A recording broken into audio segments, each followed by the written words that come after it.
मुर्दाबाद, संजय राठोड मुर्दाबाद, संजय राठोड मुर्दाबाद, संजय राठोड मुर्दाबाद,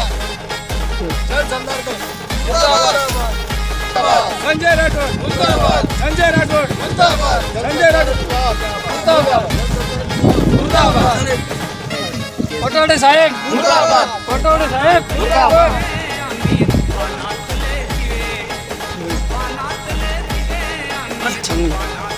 काय मागणी तुमची का बरं हे करताय तुम्ही? पाझर तलाव अतिक्रमण मुक्त झाला पाहिजे. हा तर मग हे का बरं करताय बा पुतळा?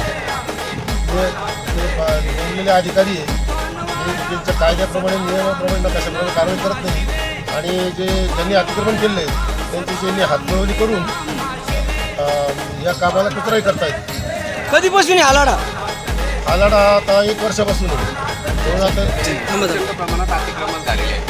या अतिक्रमण काढण्यासाठी मी वैयक्तिक 14 ते 16 ला संघर्ष केलेला आहे, परंतु मला साथ मिळाली नाही. नंतर आमचे समाजसेवक बापूसाहेब यांची साथ मिळाल्यानंतर आम्ही हे प्रकरण मागील 2 वर्षापासून याचा पाठपुरावा करतोय.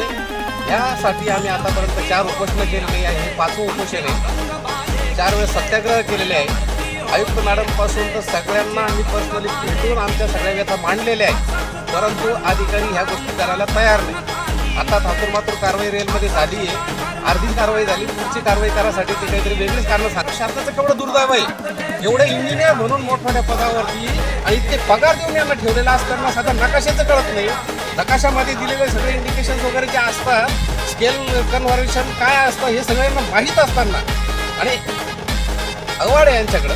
अवार्डमध्ये कोणकोणत्या शेतकऱ्यांच्या जमिनी गेलेल्या आहे हे सगळं माहिती त्यांचे सातबारे यांच्यापाशी आहे आणि फायनल नकाशा सुद्धा तयार झालेला आहे. त्याचं मोजणी सीट सुद्धा उपलब्ध आहे, तरी देखील ते वेगवेगळे बहाणे बनवून कारवाई थांबवतात. झाले आज 7 दिवस माझे वडील उपोषणाला बसले आणि अतिक्रमण काढण्यासाठी त्यांनी पूर्ण शब्द दिले, शब्दाला ते जागरूक होत नाही. अतिक्रमण त्यांनी जे तुतुरमुतुर अतिक्रमण करून पूर्ण झालं असं सांगून काम पूर्ण करायला बघता येते. पासून उपोषणाला बसलेलो आहे. अधिकारी ते कार्यवाही अर्धवट सोडून जाण्याच्या तयारीत आहे. आम्हाला पूर्ण कार्यवाही झाल्याशिवाय आम्ही उपोषण सोडणार नाही. म्हणून आम्ही आज संजय राठोड मंत्री यांचं